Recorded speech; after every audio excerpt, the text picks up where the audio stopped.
สบายดีขอเชิญท่านติดตามข่าวประจำวันของเมืองพินช่วยสหกรณ์แขวงสะหนเขตลงเผยแพร่แนะนำการจัดตั้งปฏิบัติกฎหมายและระเบียบการอยู่เมืองพินในตอนเช้าวันที่ 16 มิถุนายน 2565อยู่ที่สโมสรใหญ่ของเมืองพินช่วยสหกรณ์แขวงสะหนเขตได้จัดองค์ประชุมเผยแพร่แนะนำการจัดตั้งปฏิบัติกฎหมายและระเบียบการเกี่ยวกับการคุ้มครองเวียกงานช่วยสหกรณ์ประจำ6 เดือนต้นปี 2025โดยให้เกียรติเข้าร่วมเป็นประธานของทานกุลตนะพรหมมหาไสยเลขาพรรคเมืองเจ้าเมืองพิน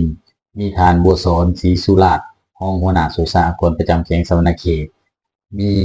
การนำของเมืองหัวหน้าองค์การคณะองค์การวิชาการจากภาคส่วนที่เกี่ยวข้องพร้อมด้วยองค์กรธุรกิจเข้าร่วม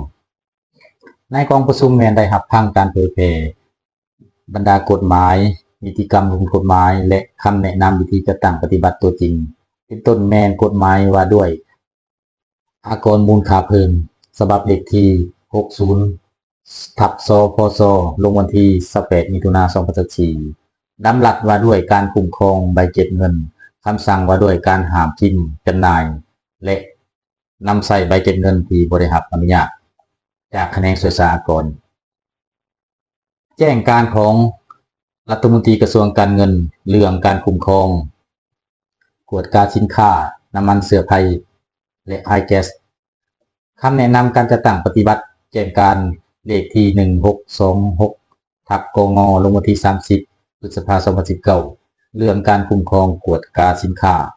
น้ำมันเสื้อไผ่ไอแก๊สฉบับเลขที่5029/กงลงวันที่18 ธันวาคม 2019เผยแพร่แนะนำการกดหักหัวหน่วยเข้าระบบแท็กลิสต์การตั้งยูเซอร์การยืนแจ้งมอบอากรมูลค่าเพิ่มอากรรายได้อากรเงินเดือนอากรกำไรอากรประเภทต่างๆเป็นแต่ละเดือนหรือแต่ละครั้งการเฮ็ดบทสรุปประจำเดือน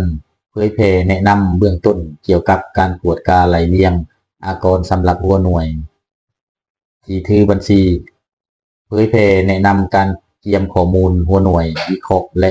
กวดกาแนะนำการเอาข้อมูลเข้าตารางบันทึกกวดกาขอขอบใจที่ท่านให้เกียรติติดตามรับชมข่าว